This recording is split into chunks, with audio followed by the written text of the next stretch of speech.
It's funny how we see things every single day and never really look at them. Take a $1 bill. You've probably had thousands of them pass through your hands. But what if all those little symbols aren't just decoration? What if they're hiding a story, a really complex, ancient one, tied to a very specific timeline for, well, the end of the world? Let's dive in and see if we can decode it. So the whole idea we're digging into today is that the dollar bill isn't just money. No, it's a map. It's a prophecy. And the key to unlocking it, apparently, is hidden away in one of the most mysterious and debated books ever written. And here it is. This is our riddle. A pretty cryptic verse from the book of Revelation, right? Now, the author of the theory we're examining believes this isn't just poetic language. Nope. They see it as a precise mathematical formula.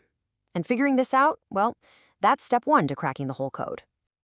Okay, so to really get our heads around this, we have to go way back, almost 2,000 years, to a vision someone named John wrote down. It's a vision filled with cosmic conflict, persecution, and this really mysterious period of refuge. Here's how the theory breaks it all down. You've got this woman who is seen as Jerusalem, or God's people. Then there's this great fiery red dragon. That's the Roman Empire, which was persecuting them. So the woman, representing the early Christians, has to flee into a wilderness for safety. And she's there for this very specific amount of time, a time times and a half a time. So that's the big question, isn't it? How long is a time times and a half a time? Now, most people might just look at that and think, okay, 3.5 years. Easy. But our source material here suggests something way, way different. It argues this isn't poetic, it's a unit of measurement, and it's much, much longer than you'd think.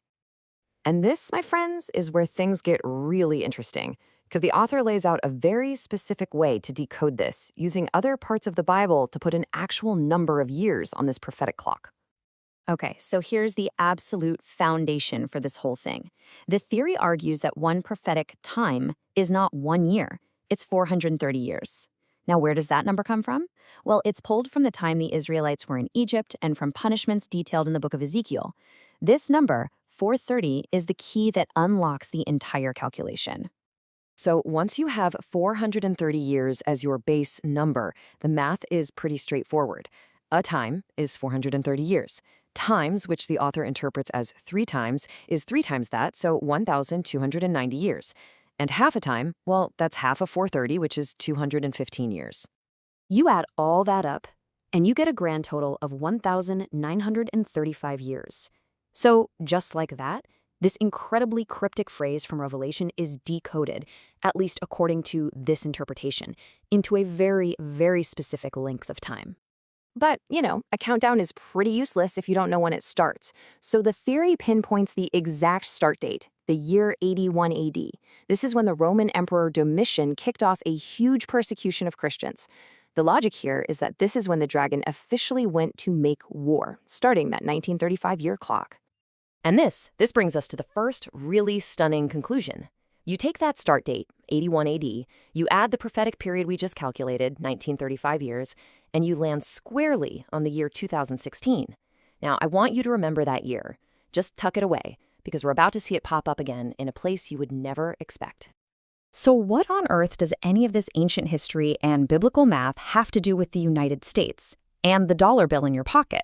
Well, this is the part of the theory that connects that ancient prophecy to modern American symbols.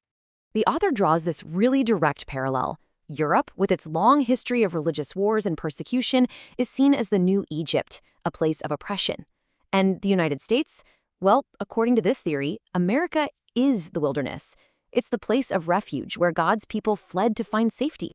Let's jump back to that verse from Revelation for a second. How did the woman get to the wilderness? It says she was given 2 wings of a great eagle. A great eagle. Does that ring any bells for you? And there it is. The connection is made absolutely explicit. The great eagle from the prophecy is interpreted as none other than the American bald eagle, the centerpiece of the Great Seal of the United States, the very symbol that would, in theory, help God's people fly across the ocean to their new refuge. And now we come full circle, right back to the dollar bill. And get ready for this, because here's the second, completely separate calculation that the author presents. This one uses the pyramid on the Great Seal. At the bottom, you've got the year 1776. The pyramid has 12 levels. The theory assigns 20 years to each level. So 12 times 20 is 240 years. You take 1776, you add 240, and what do you get? 2016. The exact same year. So, with the year 2016 locked in as this crucial anchor point, not just from one but from two totally different calculations, the source material then lays out a very specific timeline of events that it says are supposed to follow. According to this interpretation, 2016 kicked off the final 7-year period mentioned in the book of Daniel. That period ends in 2023, when the kingdom supposedly begins. From there, a living temple starts being built in 2027, and it all culminates in a second coming in the year 2034. Okay, so we've got the what and we've got the when. But why? Why is all of this supposed to be happening? What is the grand purpose, the end game, behind this incredibly intricate prophetic clock? Well, this is where the author's final conclusion ties all these different threads, the Bible, the dollar bill, American history, into one single, massive, overarching theory. The grand theory is essentially this, that modern-day Christians are, in fact, the literal genetic descendants of the so-called lost tribes of Israel. America was just a temporary pit stop, a safe haven. And this entire prophetic timeline we've been looking at, it's all about the final gathering of these scattered people back to Israel to finally establish a kingdom on earth.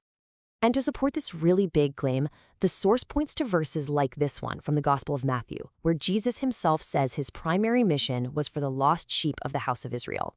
The author of this theory takes that completely literally, not as a metaphor, but as a mission to find these physically scattered tribes.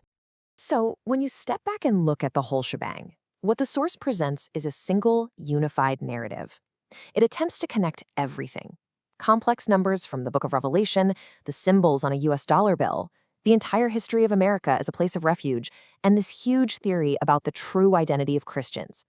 It is an unbelievably detailed and complex web, weaving together history, scripture, and symbolism.